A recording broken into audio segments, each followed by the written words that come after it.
Well, hello everyone, and welcome to the Double A podcast. I am your host, Eric, and I'm Zach, Eric's business partner. We're here. My first appearance on the YouTube channel. Yeah, this is Zach's first appearance on the YouTube channel, and really, he's never done a podcast before. Nope. You haven't really even made much videos talking to a camera. You did that one vlog that's on our client YouTube channel. But yeah, so Zach's not really familiar with podcasting with filming videos and whatnot. But we're training him essentially. He is my partner here at Aperture Alley, and I hope that he's gonna be on the YouTube channel a lot more. So anyway, like I said, this is the Double A podcast. This is my first podcast that I've ever done. Now, for any of my followers that have, watched me for a while now or followed me, you might know that I have been co-hosting on podcasts before.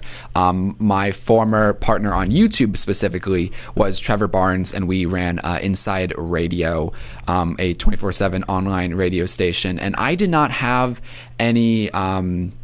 I didn't have any shows, but I did co-host with Trevor.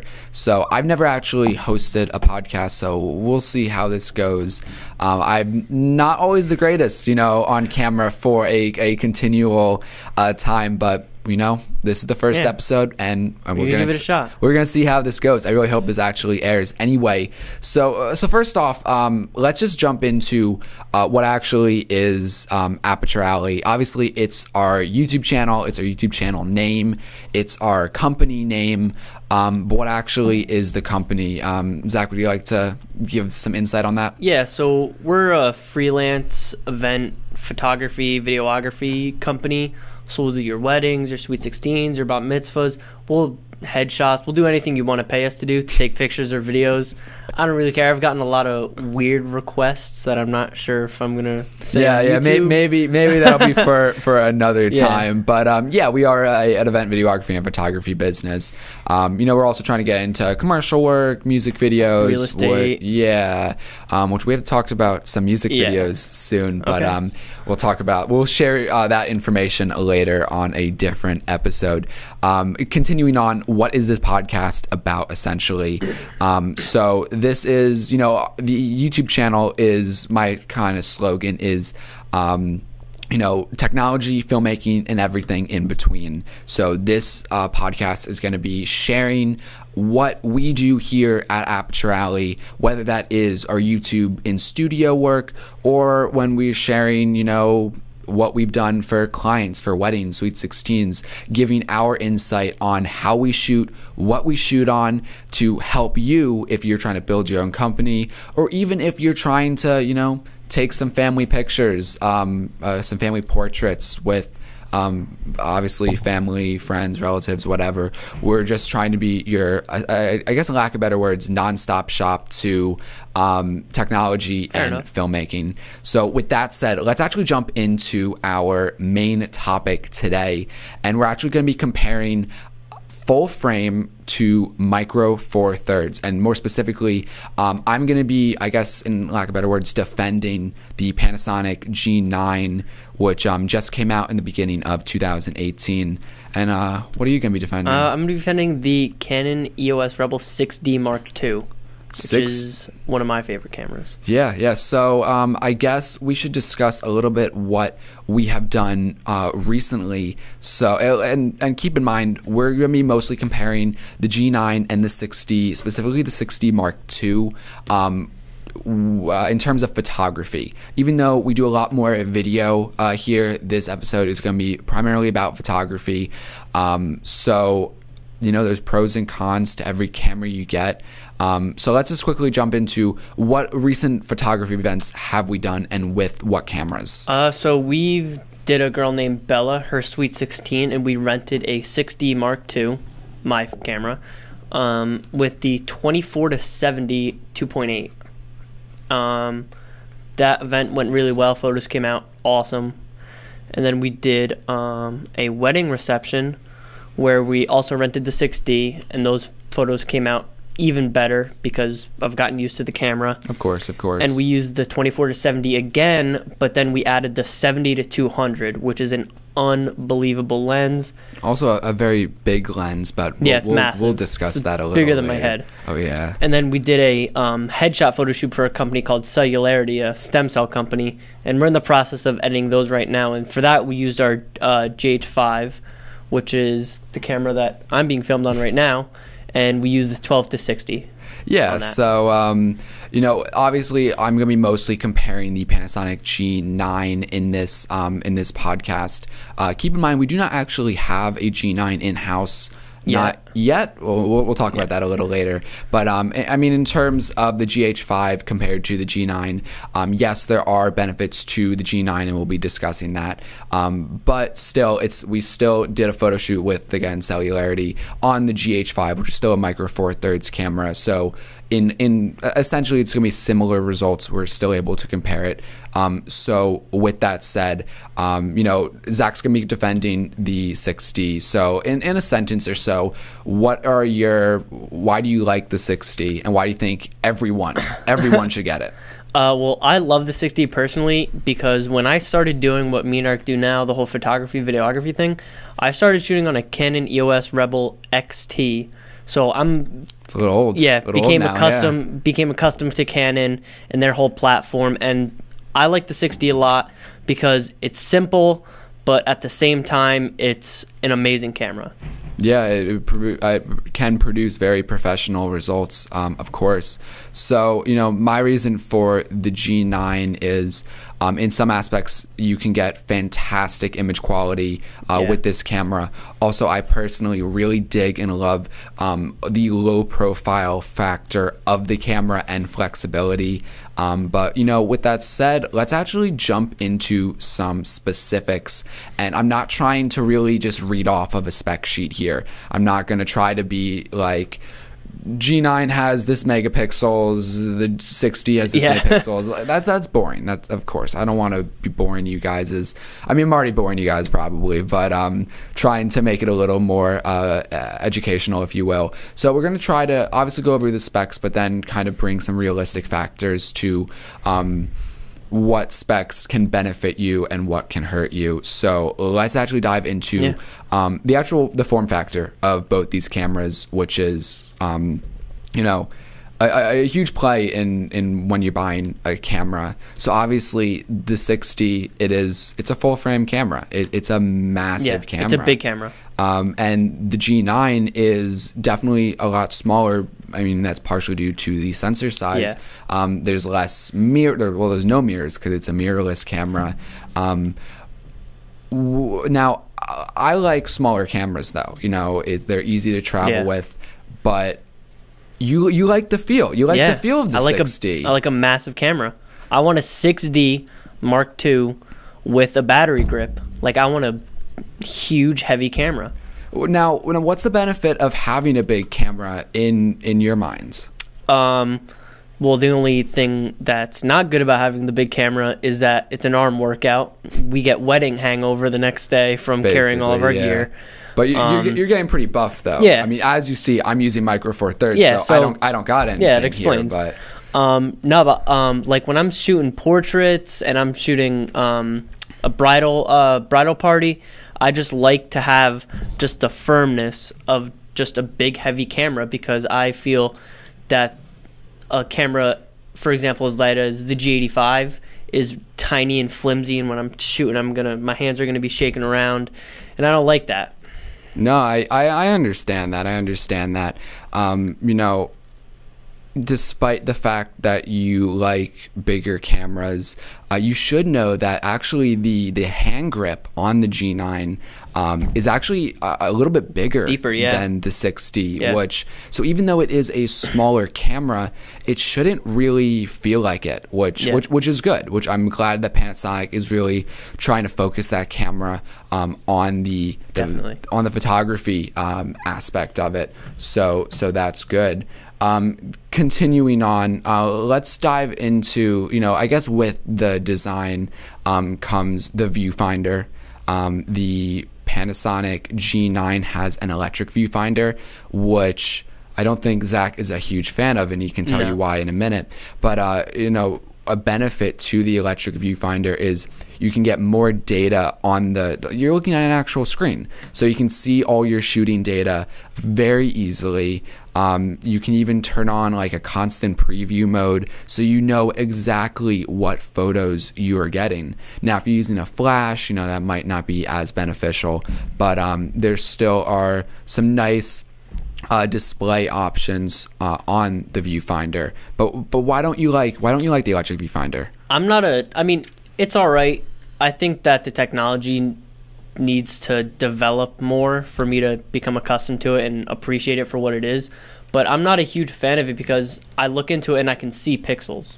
Okay. I'm a much bigger fan of an optical viewfinder with mirrors, so I can actually see what I'm looking at. When I look into the eye cup of a 6D or a 6D Mark II, I have to kind of move my head around to see the entire everything in the eye cup, which I personally like. There's more than enough stuff to look at in an optical viewfinder. When I feel like when I'm looking at a live view viewfinder, I'm looking through a microscope, which I'm not really a fan of. Yeah, so obviously we don't have the G9 here, so I can't really compare the viewfinder to the GH5, which is what we have right now. Yeah. I know you've stated that you can see the pixels on the GH5 electronic viewfinder, and I mean, I understand what you're saying. I don't find it to be that much of a nuisance, but you know, everyone has their own personal opinions. I will say, to help you defend the optical viewfinder, using it in low light environments is beneficial. Definitely. Especially if you're relying on a flash. Definitely. You know, if I'm shooting in a very dark environment, there's a chance that I'm going to be turning my ISO down relatively low, so the only time you're going to be able to see the proper exposure is with a flash, and the electronic viewfinder cannot compensate for that. So I do understand Definitely you in that regards. So I continuing on, you know, we're talking about quality, we talk about screen quality and all that. Let's actually dive into the actual image quality of the cameras. So, you know, let's just get the elephant out of the room here. The sensor size. We're shooting, you know, the 60 has a full frame sensor and the G9 has a micro four thirds sensor. So full frame, if you don't know, is I think approximately 283% larger than a micro four thirds. So that is a massive difference, and it essentially affects the quality of your images or the feel of the images. And you can tell, I feel like, in types of images that you shoot, you definitely can tell. Now, what can you tell? What do you notice differently? Well, when I take pictures on the GH5, I could tell that it's a micro four thirds. I mean, obviously, because your 12 to 60 is going to be your 24 to what? 105 comparable to the Canon. What to 60? Yeah, it's okay. So what he's talking about is on a micro four thirds body. If you're using let's take a Canon lens, a 24 to 70 millimeter f2.8 or whatever, on a full frame DSLR. It is 24 to 70. But if you put that same lens on a micro four thirds camera, hypothetically, it is double. So now we're looking at 50 50 or 48 to 140. Yeah. So your millimeters doubles. So you don't get as wide of an image on micro four thirds, which means you're gonna have to buy wider lenses essentially compared to full frame. But we'll dive into the lenses a little later. One thing also to mention about the full frame, the difference between full frame and micro four thirds in terms of sensor size is the depth of field.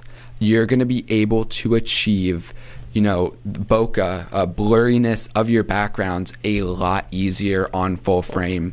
And I know a lot of filmmakers and photographers, for that matter, love the full frame look, the blurred out images, so you can just focus on your actual subject. And it definitely is very professional to achieve such bokeh. I don't think that's the only thing that determines if your image is professional or not. So, Very true. And of course, you could also buy faster glass on Micro Four Thirds. I think there's a company called Voigtlander or something along those lines. They make a lens. They make a few lenses that have a 0.95 f-stop, which is just insanely fast, faster than you're gonna get on a Canon lens. Don't get me wrong, even with a faster aperture, it doesn't mean that you're going to actually be able to achieve the exact same images of a full frame sensor, but it's getting closer. So I guess we can move on from sensor size. Just know that the style of images are going to be a little different, and you're going to have to look at a little bit of different lenses. And you know, because we're mentioning lenses, let's just actually talk. Let's just jump in our show notes and let's talk about lenses for a minute. So just to reiterate, on Micro Four Thirds, you have to buy lenses that are wider. So on Canon, a 24 to 70 millimeter lens is the equivalent of a, oh no, sorry, I said that wrong. The 24 to 70 millimeter Canon lens, I think I said 12 before, is the equivalent of a Lumix 12 to 35. Because the 12 to 35, you know, you multiply it by 2, and that is 12 to 70. Or 24. Now we did the same thing. It's all good. Yeah, it's 24 to 70. So you just have to keep that in mind when you're buying different lenses.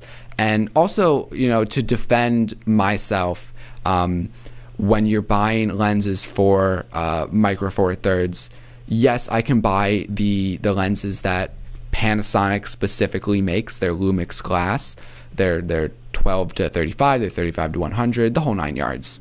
I can also buy, and of course they make other companies make Micro Four Thirds glass, of course, but I can also get adapters to adapt Canon glass, Nikon glass, Sony glass, I think, to my camera. So honestly, my lens options are almost unlimited. Yeah. And in some regards, and I don't have like a price sheet of every single lens that Panasonic makes compared to Canon, but you can find cheaper lenses, I think, from like Panasonic for your Lumix camera, your G9, GH5 for cheaper compared to Canon. Yeah, definitely. Now, you know, I'm now saying that the G9 has all these amazing features in terms of the lenses because I can get them for cheaper. I can use any lens I want. You know, why are lenses, I guess in lack of better ways to word this, why are lenses better on your 6D? I mean, glass is glass. Obviously, yeah, I'm going to give it to Lumix, and that they do make good glass, and so do other companies. I mean, glass is just more expensive, I think, for Canon, just because it's got Canon. Yeah, and oh yeah, it's just like Apple. Has Canon. Yeah, no, you're right about that. I mean, also keep in mind that, and trying to help you out here, Canon glass is fantastic. Yeah, there's no doubt about that. Yeah, we shot on Canon for a while before we started to upgrade to Panasonic. Yeah, to move over to Panasonic. I should say, I shouldn't really use the word upgrade. And I bought a lot of Canon glass. I had in the pipeline, I was planning to buy a lot of Canon glass because Canon glass is really good. Now, it might not be as good as some of your like Zeiss, cinema lenses from like other brands, but at least in the photography realm, a lot of people on Canon DSLRs, they use Canon glass. So Canon glass is really good. Adapting it to your camera, although, is a very valid option for photography. There's room for problems due to autofocus when using like a Metabone speed booster. Some people have complained about the focus not being as accurate, not being as fast, which could be hard when you're filming like sports. Yeah. So. Or you're like running gun shooting. Yeah, exactly. When you really have to rely on that autofocus to get the right shots. So I don't really know who wins this specific round because, I mean, yes, I have a plethora of options on a G9, but Canon glass still is really good. And whenever you use native glass, it always just works the best. So just keep that in mind. Let's kind of jump back in terms of going back to in terms of the sensor and whatnot. let's talk about quality here. So on the G9, you can essentially maximize the quality on that camera. There is no anti-aliasing filter, which means sharper images.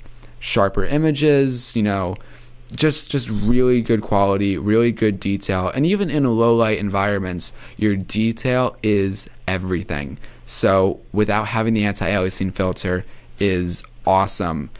Now, of course, Canon has an anti-aliasing filter. And what do you have to say about that? I mean, I don't really mind it. I've never come into any problems where the anti-alias filter would show itself, in terms of, like, I've never shot a wedding or done portraits of any people that the anti-alias filter would need to kick in. But I mean, it being a full frame camera, it's going to be obviously way more prone to that kind of effect that you would get in a picture. Yeah, and you're referring to moire, which is, you know, when you have a lot of lines on like a shirt, it can you like can an get optical like illusion. Yeah, you can get like optical illusion, like a distortion, and that's called moire. And because the Canon 60 has this anti-aliasing filter, it essentially prevents you or lessens the chance of you having moire on your images. So, you know, the G9, it doesn't have that filter, so it might be a little more prone to the moire effect. I don't really think it's that big of a problem because the sensor is smaller. Yeah. So, I mean, just keep that in mind. Obviously, I do think that you can get kind of sharper images on the G9. But with that said, the 60, I never take a picture on the 60 and think, wow, I wish that was sharper. No, the image quality is still fantastic. And you have to be really picky. Yeah, really picky, really in the editing, just like, oh, I wish it was a little sharper. Anyway, though, one thing actually to help, though, even though the Canon 60 has the moire filter, it also has a higher megapixel count. So it kind of makes up in terms of sharpness because you have... It's like 26.2, the Canon 60? Something along those lines. And then the G9 has a 20 megapixel sensor. So that's going to affect sharpness. And... you know, you're probably going to be getting very similar images in terms of sharpness, but just keep that in mind with the filter and whatnot. Let's continue on and just talk about some quick features about both these cameras. So the G9 has a faster shutter speed. It's about 8 thousandths of a second. Is that how you properly word it? Yeah, compared to the 60, which has 4,000. Yeah, 4 thousandths of a second. 4 thousandths of a second. Okay. So essentially, I guess that's equivalently double as fast. Yeah. Now, I don't really ever have a time where I need 4,000 that fast of a shutter speed. But, you know, it's just a feature that I'm gonna hold to because I'm trying to defend the G9. Now, in terms of, since we're talking about how fast we can shoot, how fast is the 60 Mark II? In terms of frames per second when shooting. Frames per second, we're 6.5 frames per second. 6.5 seconds. Well, I think I got you compared a little bit. To 20. Yeah. This might. I got to give it to the G9. The G9 is going to be able to film at 20 frames per second, which is crazy fast. Fast. But I think, you know, one thing to keep in mind about that is it is fantastic that the G9 can do 20 frames per second. Definitely. But do you really need 20 frames per second is the question. When I am taking when you're taking pictures of sports and whatnot, if you're going to take an image every other minute essentially, and you take 20 images, you're only really going to be pulling out 1 or 2 of those images from all 20. Exactly. So I'd rather pull that one image out of 6. So even though you're capturing more, you're just making more work for yourself in the long run. So I mean, if you need the 20 frames per second, then hands down, you mean I get the camera then. But if you don't need it, it could just add a lot more to your workflow. So just keep that in mind. So at this point, we've covered the lenses, which is where the topic we're supposed to be talking about now. So let's just go over. I'm just me trying to defend my G9 that I so want in the studio really soon. Some other features with the camera: image or in-body stabilization. something that Canon has not implemented in any of their cameras, to my knowledge. No. So what in-body stabilization is going to do is going to allow you to shoot handheld better, essentially. It's going to move the sensor around with your hands, and hopefully you're going to get a sharper image because of that, which is awesome. Again, in terms of just other features, and kind of going back to the electronic viewfinder, this camera also has zebras and focus peaking. So, yeah, which is nice. Yeah, so sometimes when you're using an optical viewfinder, and if you want to argue with me on this, please do, but sometimes when you're using an optical viewfinder and you're not utilizing a ton of depth of field, you make a very focused shot. Like if you, shallow. No, the opposite of shallow. Okay. I don't know I'm trying to think of the word for it at the moment, but I don't remember it. So let's say you're taking like a landscape shot. So you're looking at a very big composition. What are you specifically focusing on? Now, if you're going to be using autofocus, that's one thing. But if you're going to try to use manual focus, just having the focus peaking can help out a lot, so you know exactly what is in focus, essentially. And zebras help with exposure, but I'm not really going to cover anything in terms of that. Do you have anything to say about the in-body stabilization, focus peaking? I honestly wish that the 6D had in-body stabilization, but for me, I'm not really, if I was going to buy it / might buy it, I'm not really going to use it much for video, to be completely honest. So, I mean, obviously, yeah, I'll just jump into it right now. The G9 4K at 60 frames per second, slow-mo at 180. Yeah. So, I mean, it's a good camera. You know what I mean? I'm not going to knock it for what it is. Obviously, the 60 Mark II isn't going to be able to keep up with the video. No, it's not going to happen. So I'm not going to try. I might as well just call it as it is and use it as a photography camera. Yeah, no. So the zebras don't really bother me that much not having it. Yeah, I mean, I guess that is true. Zebras, focus peaking aren't exactly features that photographers use all the time. I'm just trying to give myself a couple more points on the G9. The in-body stabilization definitely is beneficial, even for photography. Yeah. It's not as important. I mean, it's more important for video, in-body stabilization. When you're doing run and gun photography, especially in low light environments, it'll help out a lot because you can't really use that fast of a shutter speed. But as long as you have a fast shutter speed, if you're outside doing a lot of photos, you just turn up your shutter speed, and then all of a sudden the in-body stabilization doesn't really affect your photography that much. So I hear you there. Battery life. So I think I got you. We don't have the specifics on the battery life. I looked some information up about it, and apparently, do you know what the 6D battery life is allegedly in terms of photography? Per shots. Like 1,200, 1,300. It's about like that. Yeah, it's about 1,200 shots. That is good. I'll take that. And that's actually very similar to the, so we're talking obviously about the 6D Mark II throughout this entire video, but very similar to the 6D Mark I. Yeah, very similar, and we're not here to talk about the differences of both those cameras, but the original 6D even states that it's only good for give or take 1,200 shots, and I've gotten more than that. You've taken a lot more. I've taken 1,600 shots on a normal 60 battery. Yeah, exactly. So, I guess it's all now, and at that point, it's all dependent on, I guess, your image settings. Well, yeah, actually, that's actually perfect. I was going to bring up RAW. So, exactly. Some shots you took RAW, some you took JPEG. So that's definitely going to affect the longevity of your battery. So jumping to the G9, and this is something that on paper, on the spec sheet, is very different.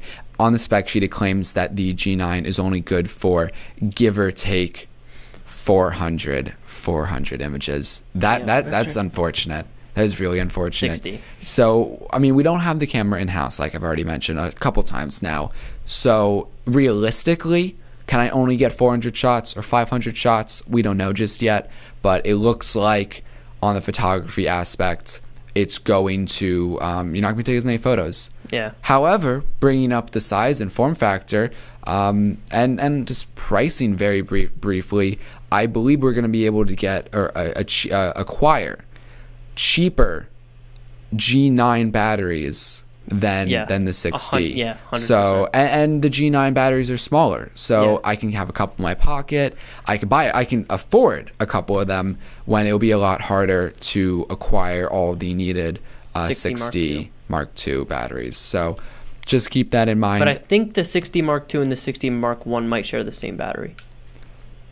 I'm not sure off the top of my head, but that's actually very, very probable. And actually, in terms of, since we're talking about this, I believe the GH5 and the G9 might have the same battery. That'd be good for us. I believe that's the case. If not, it's the same battery as the G85, which we have a couple of both. Yeah. So I think we're set in terms of battery life. So because I mentioned the price of batteries, let's talk about the price of both these cameras. Right now, the big question, because pricing, money talks. We all know that. Yeah. Money talks. I initially, and this is going a little off topic, but initially when I was looking at buying a new camera, I was considering to pick up a 5D Mark IV. And why we did not get that is for another video, but one reason is price, at give or take $4,000. Almost $5,000, I think, for body only. Body only. That almost $5,000. Between $4,000 and $5,000. That's a lot of money. When I bought my GH5 for $2,000, I bought a G85 for $1,100, something like that, and a couple lenses, and we now have two bodies for less than a 5D. Yeah. So that's why that's a huge factor. Anyway, one day, but we'll see. Another talk. Anyway, my G9, give or take, $1,700, and that's body only, no lenses. What's your price on your 6D? Pretty much the same thing. Pretty much the same thing. In between 1,600 and 1,700. Okay, depending on where you can find it. So this makes our decision making harder.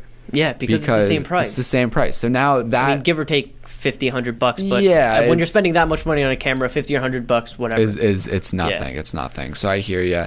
Now, unfortunately, I've looked around and I really cannot find a cheaper G9 because they just came out in January of 2018.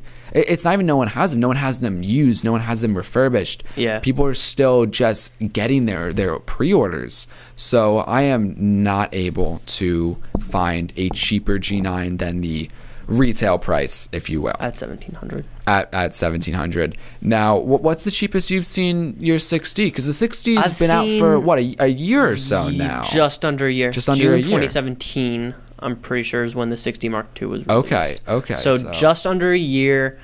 I've seen them body only like $1,400. That's good. I haven't really seen any lower than $1,400. Yeah, I mean, obviously, I'm not going to buy a 60 Mark II off of eBay. Please. I'm not going into that territory, and I'm not going to New York City and going into a bodega with a million cameras in it. To buy a 60 Mark II there either. So for a good one from a bunch of good websites, I haven't really been able to find one less than $1,400 or $1,500 for body only. Yeah, I mean, but that's still a couple $100 cheaper. Yeah. So that's good though. That you can get it, and obviously points for the 60 Mark II. Yeah, no kidding. So obviously you can probably even find them used on eBay for $14, maybe a little less. Yeah, easily. And depending on the shutters that are on it. Exactly, you're right about that. Now, we're not exactly looking on eBay for a camera because we are a photography and videography business. We like to try to buy all of our cameras and equipment new. Refurbished, I'm all right with, pending on the device. Used is just a little hard at times, especially for a camera that is, if we don't have a camera, then what do we have here, essentially? I mean, we made that mistake once. How so? With the used Panasonic camera that Eric bought. for his other job. Yeah, so $700 and it was broken. Yeah, so I bought a Panasonic camcorder, and we'll go into details about this another time. But bought a Panasonic camcorder, and it came essentially broken, and it was kind of my fault at the end of the day. So I ended up having just to resell it and then buy a new camera. And I mean, that camera specifically, it was several years old. Yeah. So I could not have found a new one. So I had to buy new, or had to buy used. But you always make that. There's always that problem. Yeah. That risk. Which is why we won't mess with buying a used camera. Yeah, especially for like weddings, sweet 16s. Those kind of events only happen once. So, regardless, at this point, I think the only other thing to really talk about, and this is something that because we don't have the cameras in house, it's hard to really test. But that is autofocus. Yeah. So my G9 has, give or take, I believe 225 autofocus points. So that sounds, on paper, that sounds pretty good. I have focus points throughout my entire sensor to really capture to focus on any aspect of the sensor that I want, and that's great. How about the 6D? About 45. About 45. So that's a lot less. Yeah. Now, there is the argument of, do you really need the 225 points on a sensor? Is 45 enough? That's an argument for another time. But essentially, I mean, they both have a plethora of points regardless. Yeah. Both more than enough. More than enough, especially for what we do.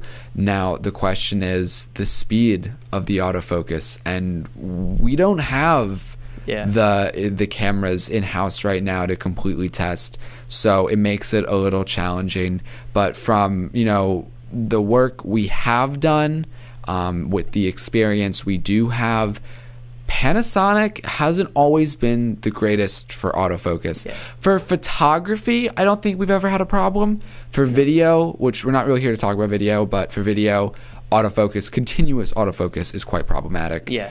In terms of the autofocus, though, for photos, I correct me if I'm wrong, but I don't think it's really something that much to worry about. Yeah, I agree with that, but I would also say on the same token that the autofocus on the GH5 and the GH5 that we've used, it's not something to brag about. No, it's not. It's throw it on a tripod and you're gold, no problem. But the one thing that I'm not a fan of about the Lumix cameras is that, okay, maybe I'm shooting a wedding and they turn the lights down a little bit lower in the venue, like maybe by comparable to a couple stops. The Lumix cameras are not very forgiving with your autofocus, and if I'm taking a shutter and I get bumped a little bit, that picture is going to look like a 30-second long exposure shot. Well, it's going to be so blurry. Well, I mean, that depends on your settings and whatnot, and the in-body stabilization will help with that. I think at the end of the day, the 6D is going to be a little faster in terms of the autofocus. I've never had a problem with the 6D. Yeah, and not to say we've had problems specifically with the Panasonics. Like not like huge like autofocus problems or anything. I just think the accuracy has always been fine. I think the accuracy, especially with all the points, is fantastic. It's just if we're gonna have a benchmark test 6D versus G9, I have a feeling that the 6D might just be a little bit quicker. So that is something to keep in mind. Yeah. So no deal breakers though. With the Lumix series cameras on the autofocus. I hear you in that regard. So I think we've covered basically all the specs on the cameras and whatnot. So let's just run some quick scenarios on what we think, and this is just kind of going to be us talking about, just throwing out our opinions on the cameras in terms of some realistic opportunities with these cameras. So street photography. We're in New York City. We're walking around, taking photos. What's in your bag from everything we've talked about? 60 Mark II. 60 Mark II. Hold on, but with what lens? Nifty 50? Well, okay, so wait. That's up to you. You tell me. Okay, so I'm going to take a 60 Mark II with the nifty 50. Okay, so already you are realizing that because you're a street photographer, you need to pack a little lighter. Yeah. You're already realizing that. See, instead of bringing my 7200, yeah, I'm going to downsize and go to the 50. I understand that. But, you know, on my side with the G9, I could bring my camera and I could bring a couple lenses before I even come close to the size of his lenses. Yeah, but are you remember, you're in New York City, so are you going to take that lens out of your bag, crank the other one off, put the other one on, and then put it back in your bag, all while walking around the city? I mean, I understand that in that regards. That just more comes down to how comfortable you are with your gear. Yeah. You know, in all reality, I've walked around New York City with a Canon T3i, and that's a different camera than what we've been talking about. Completely different. But I've done lens swaps before. Oh, yeah, I have walking too. around, like, as people are bumping into me and whatnot. You just have to be organized in your bag, and you're all right. Regardless, you know, I think it's fair to say, and then we'll move on to our next, I think it's fair to say that for street photography, the G9 actually gets it because we're already, your gear is so more compact and you can essentially carry more, and it's going to be less on your shoulders and whatnot at the end of the day. Yeah, okay. All right, so let's move on to studio photography. Us, you know, in our room, backdrop. What are we using then? You know what? I want you to answer this one first. All right. So you gave me the last one. Yeah, so you can So I'm gonna, you know, me being me, I'm gonna give you the pros and cons to both. On the side of me defending the G9, because you're in a studio environment, all of a sudden, any potential of low light problems, which actually we didn't talk about low light, so we'll talk about that when we come to event photography. You don't have to worry about lack of light or high ISOs because you have studio lights and whatnot. Yeah. So you're going to be able to get gorgeous images with fantastic sharpness, hands down. However, if you don't have the right lenses for your G9 in a small studio space, forget it. If you don't have a wide enough lens, then you're going to have to go with a 5D because your sensor 60. is going, or sorry, yeah, it's 60 because the full frame sensor is going to be wider. So you're going to have, it's probably going to be easier for a lens selection. Yeah. So, I mean, honestly, I might have to give, for studio work, I think I have to give the 60 this. All right, fair enough. So moving on, is there any other topics we want to talk about before we jump into event videography or photography? My bad. No. Okay, so jumping into event photography. So that is weddings, that's Sweet 16s, that is our bread and butter, essentially here at Aperture Alley. Before we discuss that, though, I just want to quickly talk about low light. So we talked about sensor size and all that prior, and because the 6D has a bigger sensor, 283% bigger, there's more room for light to hit your sensor. You're going to have slightly bigger pixels on your sensor. So what does that mean? You're going to be able to get higher low light capabilities out of this camera. Don't get me wrong, comparing other cameras, so our main camera here is the Panasonic GH5.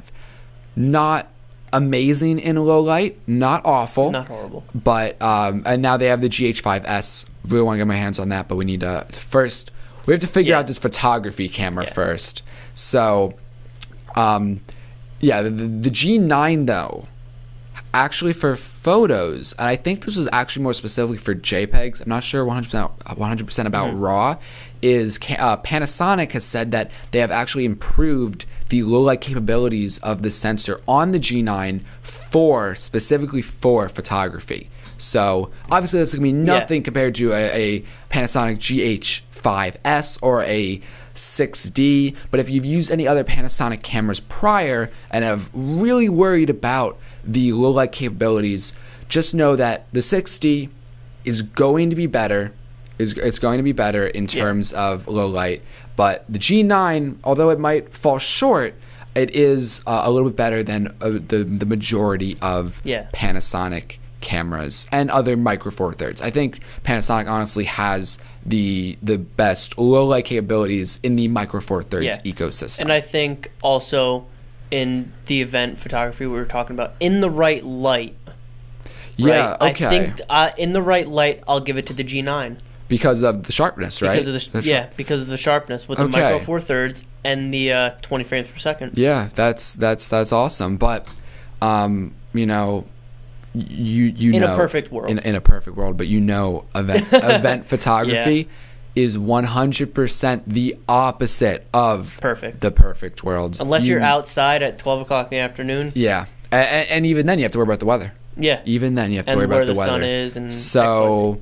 Let's actually dive into a little more detail about event photography. So if you're going to use the G9 and you are not in an ideal lighting environment, such as a wedding reception or wedding ceremony, yada, yada, yada, you don't want to crank up the ISO, especially on a Micro Four Thirds camera. I mean, you don't want to do it on any camera, but specifically not on Micro Four Thirds. You can kind of get away with it on a full frame. Yeah, more or less. But at the end of the day, you're going to need a flash. Yeah. But I think you're gonna need. But the reality is, and every photographer has their own opinions on this. But I think honestly, for almost any photography shoot, minus like street photography, you're gonna need a flash, especially for event photography. So, is the low light capabilities of the G9 actually that problematic in an event photography aspect, as long as you're using a flash? Personally, I would say no. Yeah, it's just because, I mean, you have a flash.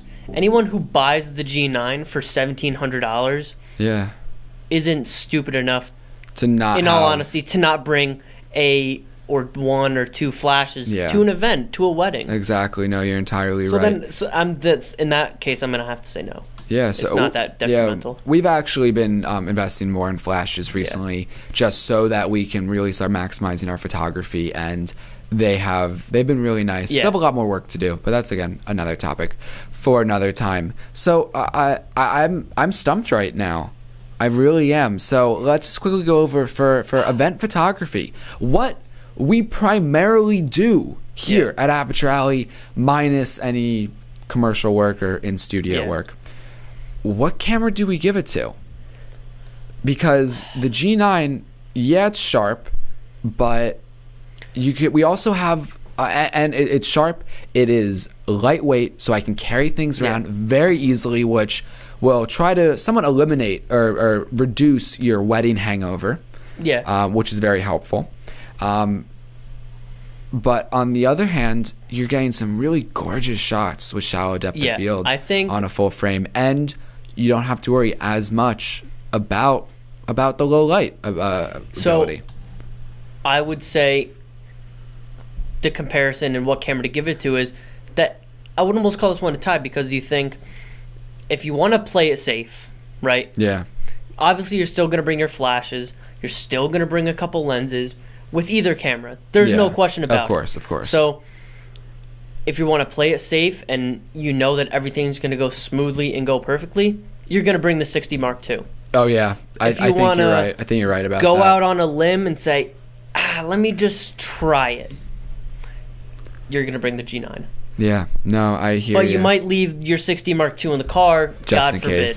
Just in case. So that one we can call it almost a tie, I guess. And of course, understand this entire podcast has been kind of more or less about our opinions, picking our minds on what we think about all of this. So take everything with a grain of salt. I appreciate if anyone has any comments about what we've talked about, leave in the comment section below and we'll talk about it. And if you have any questions, we can answer them in the next podcast. But I think to wrap up, one more. You have one more thing to mention, and is this trying to defend the 6D?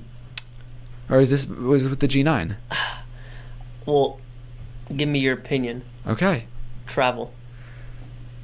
Well, we kind of went over that with street photography, but Fair enough. But landscape. Okay. You're at the beach. Ooh, you're okay. in the forest. I am very happy you brought that up. So when you're shooting landscapes, whether that is, it doesn't matter where you're shooting a landscape of an open field, of a forest, of a beach, whatever, it doesn't matter. First off, low light capabilities, it doesn't really matter. No. You most of the time you can shoot at very high, low ISOs and get fantastic images. Yeah. So the G9, I'm just gonna be first off with you, and I'll give you the details. I'm gonna first off hand this to the G9, and here are my reasons why. Tell me why.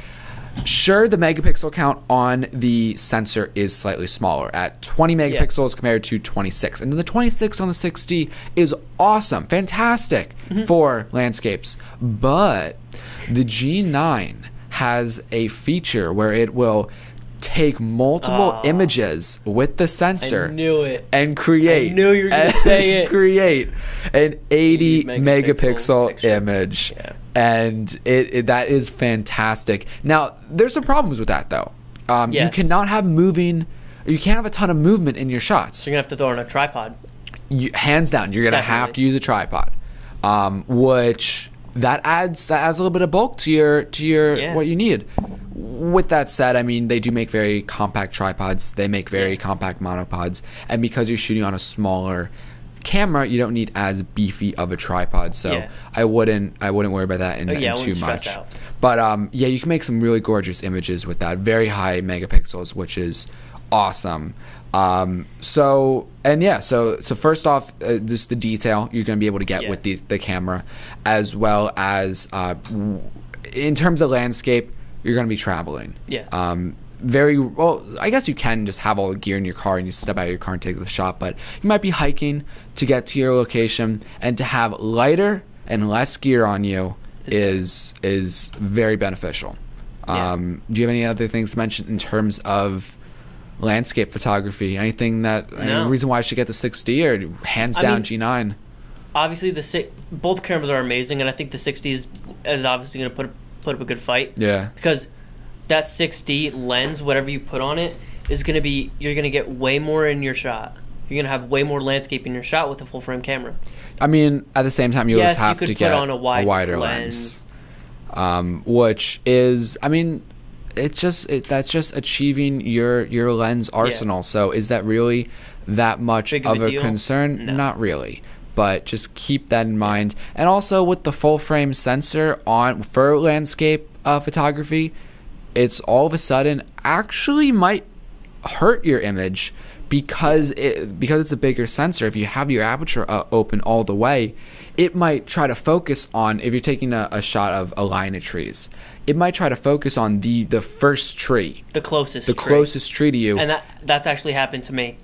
Has it? At weddings. Oh yeah. That happened to me, where if the bride and groom are right here and they're dancing with their hands right here, 5-6 inches away, it focuses on their tiny little hands compared to first off, in terms of landscape photography, I think I'm just going to give it to the G9. Oh, fair enough.